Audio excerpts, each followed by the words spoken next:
መጀመሪያ ላይ በነበረን የተሳሳተ ፖለቲካ የአማራን ሕዝብ እንባ እናብሳለን በማለት የአማራን የወሰንና የማንነት ጥያቄ እንመልሳለን በማለት ወደ ትግሉ ተቀላቅለናል።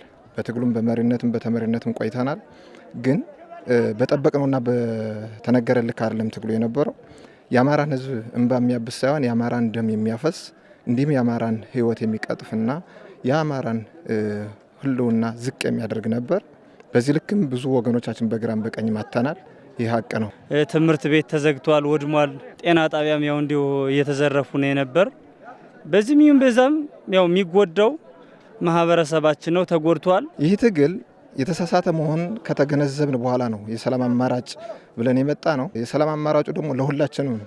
ለኛ ብቻ ሳይሆን የአማራ ህዝብ የኢትዮጵያ ህዝብ እፎይታ ነው። ይህን ሰላም ከመንግስት ጎን ለማስቀጠል የበኩላችን ድርሻም እንደምንወጣ ነው። እኛ ውጭ ላይ ያሉ ወንድሞቻችን ጓደኞቻችንም ወደ ሰላም አማራጭ እንደሚያጡ የበኩላችን ድርሻ እንዋጣለን። ህዝባችን ጎን ተሰልፈን እየሰራን የጎዳነው ማህበረሰብ ለመካስ ወይም ደግሞ ሀገራችን በስቃይና በሰቆቃ ውስጥ ከምትኖር በሰላም እየሰራን ሀገራችን እንድታድግ ማድረግ የተሻለ ነገር ነው ብዬ ነው ማምነው።